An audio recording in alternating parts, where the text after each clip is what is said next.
अचानक देवरानी संजना को देखकर ममता की नजरें उसी पर ही टिक गई। क्या संजना ने सासू माँ के गहने पहन रखे थे, वो भी देवर जी के सामने? तभी देवर मानव संजना की तारीफ करता हुआ बोला, अरे वाह, ये गहने तुम पर कितने अच्छे लग रहे हैं, इससे तुम्हारा रूप और निखर आया है। सुनकर संजना शर्मा गई। उसे शर्माता देखकर मानव भी मुस्कुरा दिया। तभी मानव की आंखें ममता से टकराई। पता नहीं क्या सोचकर उसने अपनी नजरें नीचे कर ली।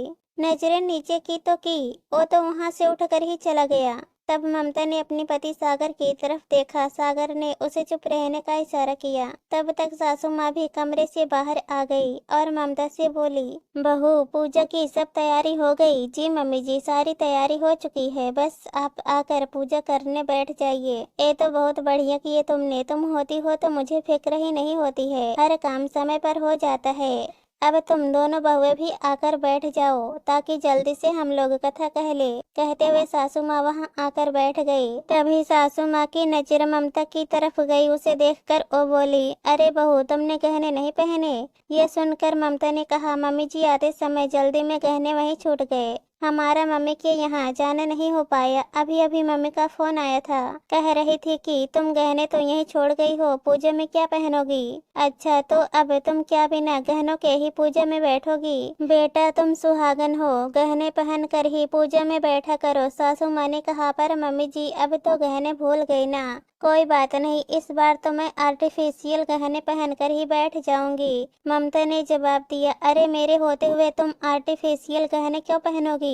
अभी तो मैं हूँ ना, सासू माँ ने कहा। फिर वो अपनी छोटी बहू से बोली, छोटी बहू, बड़ी बहू गहने नहीं लाई है, या तो तुम मेरे गहने बड़ी बहू को दे दो, नहीं तो अपने गहने दे दो, ताकि वो गहने पहन कर पूजा में बैठ सके। मम्मी जी, मेरे गहने तो मैंने बैंक से निकलवाए ही नहीं, संजना ने कहा। तो सासू माँ हैरान होकर उसकी तरफ देखने लगी। पर तुम कल मानव के साथ बैंक गई तो थी गहने निकलवाने के लिए। हाँ, पर इन्होंने कहा कि तुम तो रहने ही दो, मम्मी के गहने ही पहन लेना।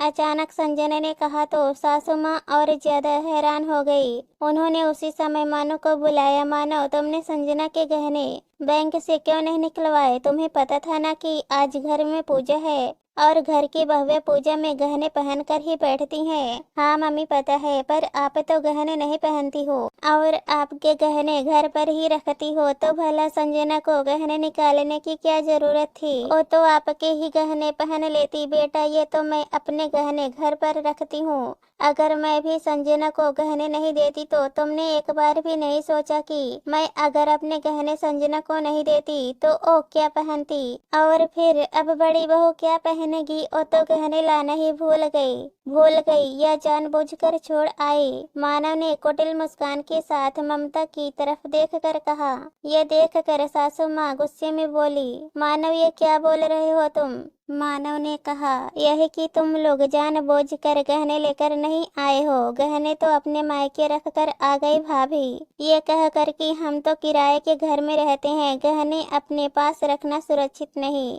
ये सोच कर कि अब तो सास के ही गहने हड़प लूंगी। मानव सागर को बराबर जवाब देते हुए बोला, मानव, तमीज से बोल, गहने मेरे हैं, मैं फैसला करूंगी कि इन्हें कौन पहनेगा। सासू माँ ने कहा, मम्मी, इन पर हमारा ही तो हक है, आज नहीं तो कल ये गहने हमारे ही होंगे। संजना नहीं पहनेगी तो कौन पहनेगा इन्हें? वैसे भी आप हमारे साथ रहती हो, आपकी सेवा हम करते हैं, तो इन पर हमारा ही हक है ना। मानव बोला। सुनकर सासू माँ, सागर और ममता तीनों हैरान रह गए। मानव, कितना लालच भरा है तेरे मन में, अभी कोई बंटवारा नहीं हुआ है जो तू इन चीजों पर अपना हक जमा रहा है, और ना ही मेरे बड़े बेटे बहू ने मेरा त्याग किया है। जो सब कुछ तेरे अकेले के नाम पर हो जाए, इन सब पर इन दोनों का भी हक है, तेरे अकेले का नहीं है जो तू ऐसी बातें बोल रहा है। सासू माँ ने कहा, मम्मी, मेरा दोस्त सही कहता है कि आप मुझसे ज्यादा भाई भाभी को पसंद करती हो,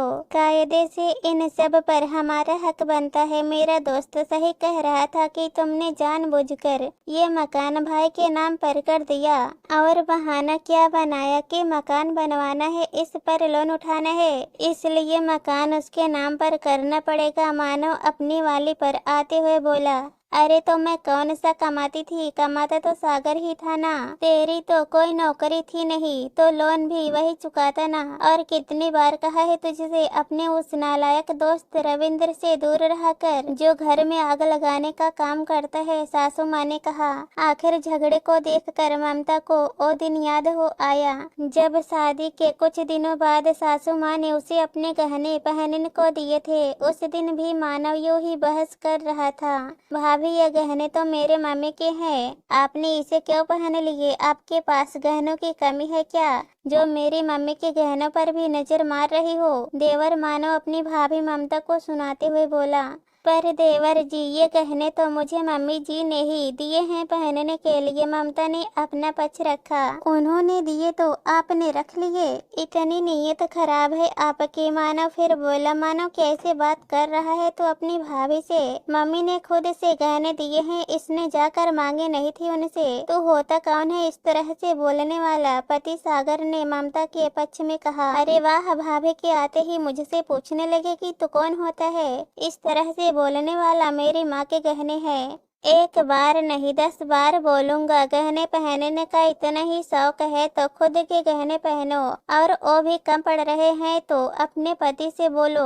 मानव सागर के सामने आते हुए बोला। मानव बहू कोई मेरी अलमारी में से गहने निकाल कर नहीं लाई थी, मैंने ही उसे गहने पहनने को दिए थे। भाभी तुझसे बड़ी है, कम से कम तमीज से बोल। तब सासू माँ की बात सुनकर मानव चुप रह गया था, लेकिन आज समझ में आ रहा था कि मानव के मन में कितना जहर भरा हुआ था। क्यों ओ मम्मी जी के किसी भी सामान को हाथ नहीं लगाने देता था। अब जाकर समझ में आ रहा था कि उसके दोस्त उसे उसके ही परिवार के खिलाफ भड़काता था और वो दूसरों की बातों में आ भी जाता था। दरअसल सासू माँ ने सागर और ममता की शादी के पहले ही मकान बनवाया था। उससे पहले वो लोग कच्चे मकान में रहते थे, इसलिए उन्होंने फ्लैट सागर के नाम पर किया था ताकि वो लोन उठा सके। लोन का भुगतान भी सागर को ही करना था। मानव और सागर में सिर्फ 2 साल का फर्क था। मानव भी अपनी पढ़ाई पूरी कर चुका था, पर उस समय वो कुछ करता नहीं था। वो तो दिन भर अपनी दोस्त रविंद्र के साथ घूमता फिरता रहता था। सागर और सासू माँ को रविंद्र बिल्कुल पसंद नहीं था, क्योंकि कभी भी वो घर जोड़ने वाली बातें नहीं करता था, इसलिए वो हमेशा उसे रविंद्र से दूर रहने के लिए कहती थी। पर मानव था कि हमेशा उसके साथ ही घूमता रहता था। खैर अभी उसे सबने समझाने की कोशिश की, खुद संजना ने भी, पर मानव इतने कच्चे कान का था कि उसे अपने घर वालों से ज्यादा अपने दोस्त पर विश्वास था। आखिर माहौल बिगड़ता देखकर खुद सागर ने गहने मानव के पास ही रहने दिए, इस वादे के साथ कि जब लोन पूरा हो जाएगा तब प्रॉपर्टी के 3 बराबर हिस्से होंगे, एक सासू माँ का, एक सागर का और एक मानव का। लेकिन उससे पहले मानव को लोन का आधा पैसा उसे देना पड़ेगा।